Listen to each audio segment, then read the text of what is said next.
Dios los bendiga, hermanos. Bienvenidos a Leamos la Biblia en un año. Seguimos la lectura en la Biblia cronológica.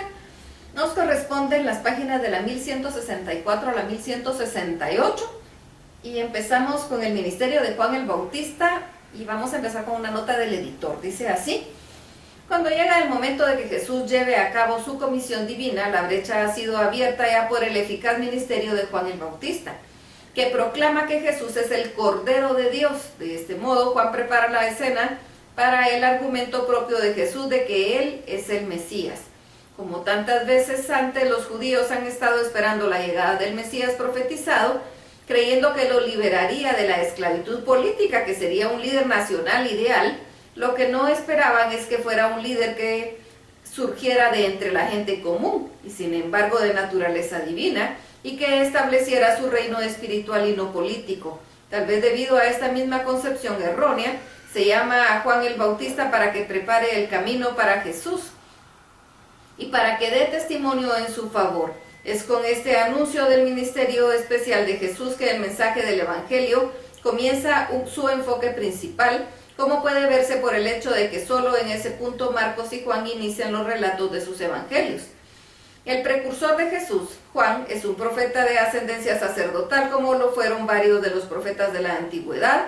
Al igual que Elías, Juan no es un escritor, sino un evangelista y un vocero de Dios, cuya predicación acerca del arrepentimiento y el bautismo atrae a multitud de discípulos.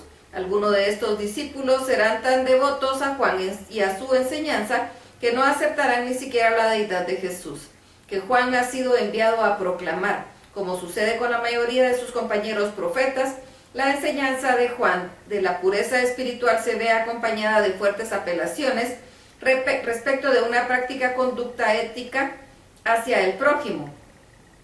Al haber vivido gran parte de su vida en zonas desérticas y con una dieta de langostas y miel, Juan da la imagen de ser algún tipo de hombre salvaje y asceta. Sin embargo, su estilo de vida probablemente esté dictaminado más por la necesidad que por la excentricidad. Y de ninguna manera es ofensivo para la muchedumbre que viene desde las ciudades al oírlo hablar. La pregunta más intrigante es por qué las personas de la ciudad se separan de su camino para ser enseñados por un hombre tosco del desierto cuya predicación es inusualmente dura y exigente. Podría ser irónicamente que la apelación de Juan residiera en la propia severidad de su mensaje, que contrastaba con la religiosidad blanda ofrecida a todo el mundo por los líderes religiosos que buscan el apoyo popular. Podría ser que el llamado de Juan para la pureza personal y la justicia individual se viera como un cambio renovador de religión ritualista e institucional que se había desarrollado durante siglos. Cualquiera que fuera su atractivo al ministerio de Juan, se le otorga el mayor honor posible cuando incluso Jesús mismo llega a recibir el bautismo de Juan.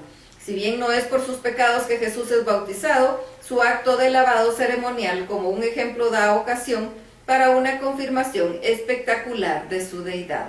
Veamos lo que nos dice la palabra en Lucas 3, 1 al 6.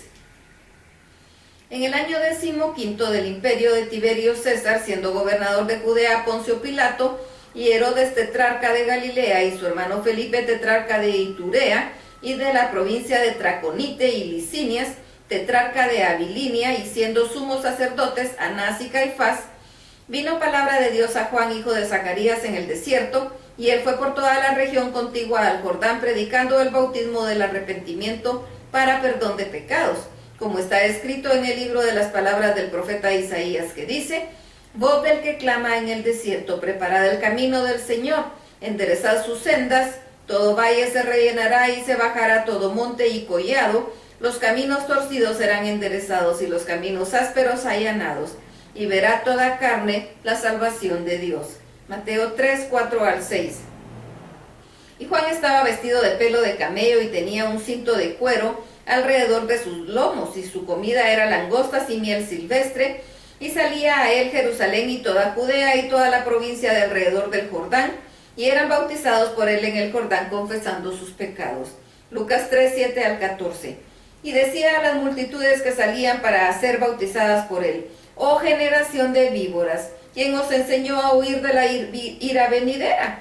Haced pues frutos dignos de arrepentimiento y no comencéis a decir dentro de vosotros mismos, tenemos a Abraham por padre, porque os digo que Dios puede levantar hijos a Abraham aún de estas piedras. Y ya también el hacha está puesta sobre la raíz de los árboles, por tanto todo árbol que no da buen fruto se corta y se echa en el fuego. Y la gente le preguntaba diciendo, entonces, ¿qué haremos? Y respondiendo les dijo, el que tiene 2 túnicas, dé al que no tiene. El que tiene que comer, haga lo mismo. Vinieron también unos publicanos para ser bautizados y le dijeron, Maestro, ¿qué haremos? Y él les dijo, no exijáis más de lo que está ordenado. También le preguntaron unos soldados diciendo, ¿y nosotros qué haremos? Y les dijo, no hagáis extorsión a nadie, ni calumniéis y tentaos con vuestro salario. Lucas 3, 15 al 18. Como el pueblo estaba en expectativa, preguntándose todos en sus corazones si acaso Juan sería el Cristo, respondió Juan diciendo a todos, yo a la verdad os bautizo en agua, pero viene uno más poderoso que yo, de quien no soy digno de desatar la correa de su calzado. Él los bautizará en Espíritu Santo y fuego. Su aventador está en su mano y limpiará su era, y recogerá el trigo en su granero y quemará paja en fuego que nunca se apagará. Con estas y otras muchas exhortaciones anunciaba las buenas nuevas al pueblo. Mateo 3, 13 al 17 y Lucas 3, 21 al 23. Mateo. Entonces Jesús vino de Galilea a Juan al Jordán para ser bautizado por él, mas Juan se le oponía diciendo, yo necesito ser bautizado por ti, y tú vienes a mí. Pero Jesús le respondió, deja ahora porque así conviene que cumplamos toda justicia. Entonces le dejó. Y Jesús, después que fue bautizado, subió luego del agua, y he aquí los cielos le fueron abiertos, y vio al Espíritu de Dios que descendía como paloma y venía sobre él. Y hubo una voz de los cielos que decía, este es mi Hijo amado, en quien tengo complacencia. Lucas. Aconteció que cuando todo el pueblo se bautizaba, también Jesús fue bautizado, y orando el cielo se abrió y descendió el Espíritu Santo sobre él en forma corporal como paloma. Y vino una voz del cielo que decía, tú eres mi Hijo amado, en ti tengo complacencia. Jesús mismo al comenzar su ministerio era como de 30 años. Otra nota del editor. Jesús enfrenta tentaciones. Una de las grandes preguntas aún sin respuesta acerca de la identidad de Jesús es que Él, como Dios en carne, es vulnerable a las mismas tentaciones que enfrentan todas las demás personas. Si bien no por todas las tentaciones que Jesús puede encontrar se hallarán en los relatos de los evangelios, los autores sí registran una serie de tentaciones que son representativas de la mayoría de las que enfrentan los hombres. En varios encuentros con Satanás, Jesús debe tratar con la necesidad de satisfacer apetitos carnales, el impulso de adquirir eso que complace a la vista y el deseo de dar lugar al orgullo. Esto no es un ejercicio académico como lo hace cualquier otra persona. Satanás se enfrenta a Jesús cuando él se encuentra más vulnerable. Jesús acaba de tener una experiencia espiritual sublime.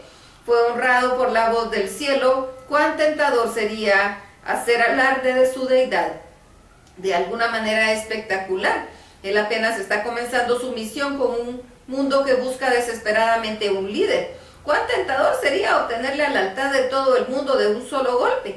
Y en el momento de su primera tentación, Jesús está debilitado físicamente por un ayuno de 40 días. Cuán tentador sería producir eso que satisfajera el hambre normal de los seres humanos. En todos los casos, la respuesta de Jesús a la tentación es la misma.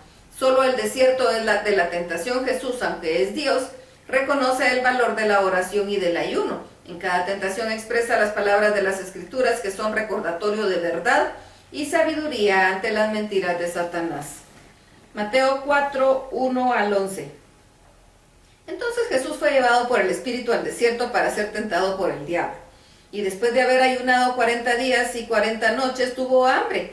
Y vino a él el tentador y le dijo, si eres hijo de Dios, di que estas piedras se conviertan en pan. Él respondió y dijo, escrito está, no solo de pan vivirá el hombre, sino de toda palabra que sale de la boca de Dios. Entonces el diablo le llevó a la ciudad santa y le puso sobre el pináculo del templo y le dijo, si eres hijo de Dios, échate abajo, porque escrito está, a sus ángeles mandará acerca de ti y en sus manos te sostendrán, para que no tropieces con tu pie en piedra. Jesús le dijo, escrito está también, no tentarás al Señor tu Dios. Otra vez le llevó el diablo a un monte alto y le mostró todos los reinos del mundo y la gloria de ellos, y le dijo: todo esto te daré si postrado me adorares. Entonces Jesús le dijo: vete, Satanás, porque escrito está: al Señor tu Dios adorarás y a Él solo servirás. El diablo entonces le dejó. He aquí vinieron los ángeles y le servían. Otra nota del editor. A lo largo de toda la vida de Jesús continuará resistiendo todas las tentaciones y permanecerá sin pecado.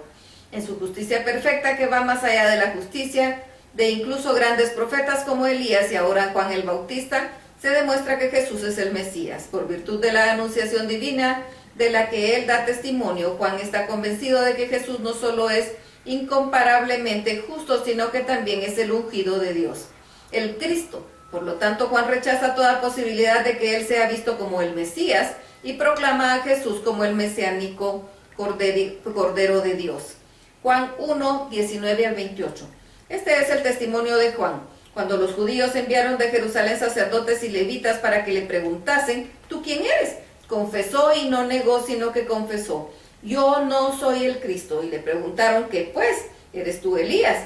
Dijo: no soy. ¿Eres tú el profeta? Y dijo: no. Le dijeron: pues ¿quién eres? Para que demos respuesta a los que nos enviaron. ¿Qué dices de ti mismo? Dijo: yo soy la voz del uno que clama en el desierto: enderezad el camino del Señor, como dijo el profeta Isaías. Y los que habían sido enviados eran de los fariseos y le preguntaron y le dijeron: ¿por qué pues bautizas si tú no eres el Cristo, ni Elías, ni el profeta? Juan le respondió diciendo: yo bautizo con agua, mas en medio de vosotros está uno a quien vosotros no conocéis. Este es el que viene después de mí, el que es antes de mí, del cual yo no soy digno de desatar la correa del calzado. Estas cosas sucedieron en Betábara, al otro lado del Jordán, donde Juan estaba bautizando. Juan 1, 29 a 34. El día siguiente vino Juan a Jesús, que venía a él, y dijo: he aquí el Cordero de Dios que quita el pecado del mundo. Este es aquel de quien yo dije: después de mí viene un varón, el cual es antes de mí, porque era primero que yo, y yo no le conocía, mas para que fuese manifestado a Israel, por esto vine yo bautizando con agua. También dio Juan testimonio diciendo: vi al Espíritu que descendía del cielo como paloma y permaneció sobre él, y yo no le conocía, pero el que me envió a bautizar con agua, aquel también me dijo: sobre quien veas descender el Espíritu y que permanece sobre él, este es el que bautiza con el Espíritu Santo. Y yo le vi y he dado testimonio de que este es el Hijo de Dios. Hasta aquí la lectura. Dios los bendiga.